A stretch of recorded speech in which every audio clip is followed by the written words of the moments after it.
Ever get that feeling in the office? You know, that hidden force, that invisible pressure that just makes people nod along with the boss, even when you can tell they might not agree? Well, today we're going to pull back the curtain on a really powerful psychological quirk that can put entire companies into a kind of trance. So let me just ask you straight up. Is your office under a trance? I know, it sounds a little dramatic, right? But this whole idea of corporate hypnosis, which comes from the work of author Denise Wynn, it perfectly captures how easily we can all fall into the state of just unconscious compliance at work. And check this out. When you look at the 4 ingredients for actual hypnosis, it maps perfectly onto the workplace. You've got the pre-existing relationship, right? The manager, our hypnotist, and the employee, the subject. And then boom, the most important part, that built-in element of authority. It's literally the perfect recipe for a kind of trance-like state where people just go along with things. Okay, so this corporate hypnosis, it isn't some kind of magic spell. It actually has a name. It's a well-documented cognitive bias. And you know what?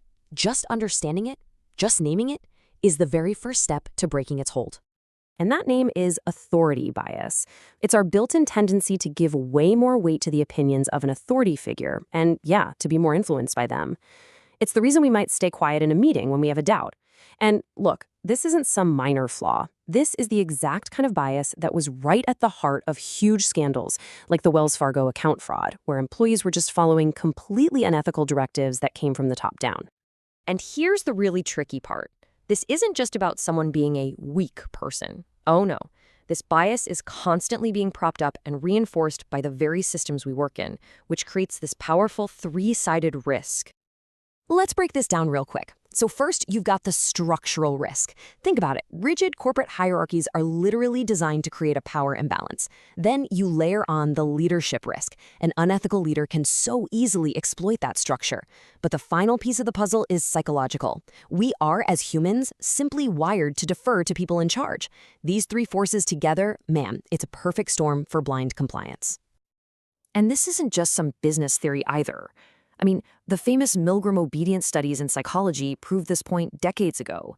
You had participants who were willing to give what they thought were painful, dangerous electric shocks to another person. Why?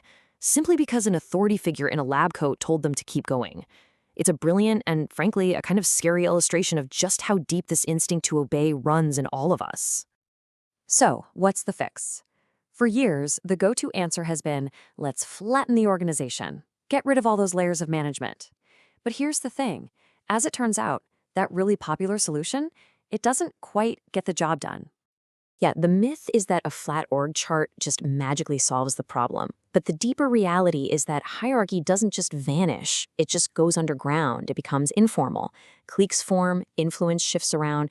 But that core psychological tendency to follow a perceived leader, it's still there. You haven't actually solved the problem. You've just made the power dynamics invisible. So, if a shiny new org chart isn't the real answer, then what is? Well, the real solution involves actively, consciously breaking the trance. And there are 3 powerful, actionable ways to do it. The true antidote really has 3 parts. First, you've got to fight the bias inside yourself. Second, you have to fundamentally change how leaders are trained. And third, this one is huge. You have to build a culture where disagreement isn't just tolerated, it's expected. Okay, step 1 starts with you. Yeah, you. It takes some real introspection and some proactive work. This means actually training yourself in critical thinking, learning to recognize those specific situations where you're most likely to just defer to authority without even thinking about it. It's about building this little mental alarm bell that rings anytime you start to feel that pull of compliance. Step 2. This one targets leadership directly. And training can't just be about taking off some compliance checkboxes. No way. Leaders need to understand psychology. They need to learn how their decisions, their incentive structures, their whole management style, how all of it psychologically affects their teams. The goal is to create leaders who actively build environments where people feel safe to push back. And that brings us to the final, and maybe the most crucial point of all.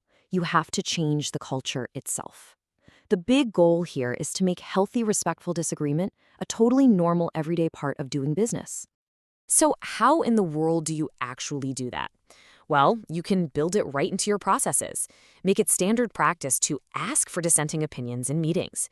Use something called red team thinking, where you assign a group specifically to poke holes in a plan. Or you can run pre-mortems, where you imagine a project has already failed, and then you work backward to figure out why. These aren't acts of negativity, they are incredibly powerful safeguards. So you see, it all comes down to this. The real antidote to authority bias isn't going to be found in a new organizational chart. It's not a structural fix at all. It's a conscious awakening for individuals, for leaders, and for the entire company culture. It's about waking up. And that brings us to our final question, one I really want you to take away with you. Think about your own work, your meetings, your interactions with your boss. When was the last time you respectfully challenged a decision? Your answer, well, it might just tell you how deep the trance really is.